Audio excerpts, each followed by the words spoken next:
بسم اللہ الرحمن الرحیم۔ ناظرین السلام علیکم۔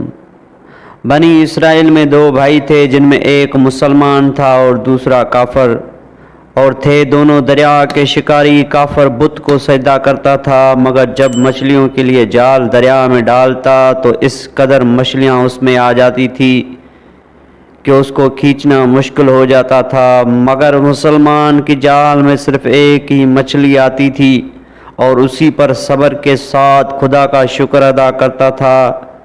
اتفاقاً ایک روز اس مسلمان کی بیوی اپنے مکان کی چھت پر گئی تو اس کی نظر کافر کی بیوی پر پڑی، جو زیور اور بہترین لباس سے آراستہ تھی۔ یہ دیکھ کر اس مسلمان کی بیوی کے دل میں وسوسہ پیدا ہوا کہ کاش میں بھی ایسی ہی ہوتی۔ تو کافر کی بیوی بولی، اپنے شوہر کو آمادہ کر لے، وہ بھی میرے شوہر کے معبود یعنی بت کی عبادت کیا کرے، تاکہ تو بھی میری طرح مالدار ہو جائے۔ یہ سن کر مسلمان بھائی کی بیوی کچھ غمزدہ سی ہو کر نیچے آئی، اور جب اس کا شوہر گھر آیا تو اس نے بیوی کا حال متغیر دیکھ کر دریافت کیا کہ آخر کیا بات ہے جس سے تو اس قدر غمزدہ معلوم ہوتی ہے۔ تو وہ کہنے لگی، بس میاں، یا تو تم مجھے طلاق دے دو یا اپنے بھائی کے معبود کی پرستش اختیار کرو۔ یہ سن کر اس کے شوہر نے کہا کہ خدا کی بندی، تو خدا سے نہیں ڈرتی؟ ایمان کی دولت کے بعد یہ کفر کی باتیں کرتی ہے۔ تو عورت بولی، بس مجھ سے اب زیادہ باتیں نہ بناؤ، میں ننگی بھوکی نہیں رہ سکتی، جبکہ دوسری عورتوں اور خصوصاً تیرے بھائی کی بیوی کو میں دیکھ رہی ہوں کہ وہ زیورات اور عمدہ لباس سے آراستہ رہتی ہے۔ جب اس مرد مومن نے دیکھا کہ عورت دریا ہٹ پر اتر آئی ہے اور اس کا اصرار حد سے بڑھ چکا ہے تو اس نے عورت کو تسلی دی، کہا، اچھا، گھبرانے کی ضرورت نہیں ہے، میں کل سے کاریگروں اور مزدوروں میں جا کر محنت کر کے تجھے روزانہ 2 درہم دیتا رہوں گا، تو اس سے اپنی حالت درست کر لینا۔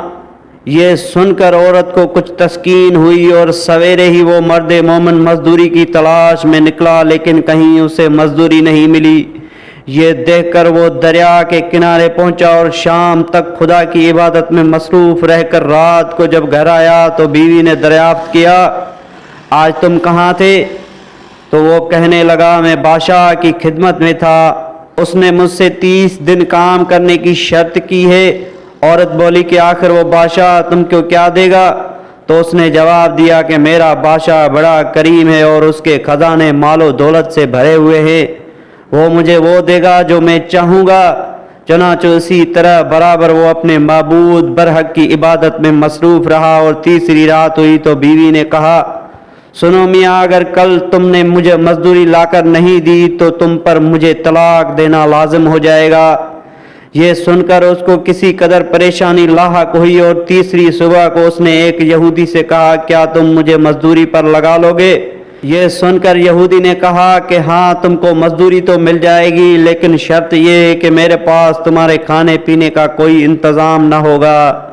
چنانچہ وہ مرد مومن روزہ کی نیت کر کے یہودی کے ساتھ ہو لیا، اور حق تعالیٰ کے حکم سے حضرت جبرائیل علیہ السلام 29 اشرفیاں ایک نورانی طباق میں لے کر اس کی بیوی کے پاس پہنچے اور کہنے لگے، میں بادشاہ کا قاصد ہوں، اسی نے یہ اشرفیاں لے کر مجھ کو تیرے پاس بھیجا ہے اور فرمایا ہے کہ تیرا شوہر ہمارے کام میں تھا، ہم نے اس کو نہ چھوڑا یہاں تک کہ اسی نے ہم کو چھوڑ دیا اور یہودی کے پاس چلا گیا۔ اگر وہ ہمارا کام کرتا تو ہم اس کو اور زیادہ اجرت دیتے، بس یہ کہ ایک اشرفی کی کمی اسی وجہ سے ہوئی۔ چنانچہ وہ عورت ان میں سے ایک اشرفی لے کر بازار گئی جس پر کلمہ شہادت لکھا ہوا تھا۔ صراف نے 1000 درہم اس کی قیمت عورت کے حوالے کر دی، اور جب شام کو مرد مومن گھر واپس آیا تو عورت نے اس سے دریافت کیا، آج تم کہاں تھے؟ اس نے جواب دیا کہ آج میں ایک یہودی کے کام پر گیا ہوا تھا۔ تو بیوی کہنے لگی کہ آخر بادشاہ کی خدمت ترک کر کے تم دوسرے کی خدمت کیوں کرتے ہو؟ پھر اس کو اشرفیوں کا واقعہ سنایا، جس کو سن کر وہ مرد مومن روتے روتے بے ہوش ہو گیا، اور جب اس کو ہوش ہوا تو بیوی سے کہنے لگا، افسوس کہ میں نے بادشاہ دو جہاں کی خدمت کا حق اپنے اوپر لازم نہ کیا۔ اس کے بعد اس شخص نے عورت کو چھوڑ دیا اور پہاڑوں پر چلا گیا۔ جہاں خدا کی عبادت ہی میں مصروف رہ کر اس کا انتقال ہو گیا۔ حق تعالیٰ اس پر اپنا رحم فرمائے، آمین۔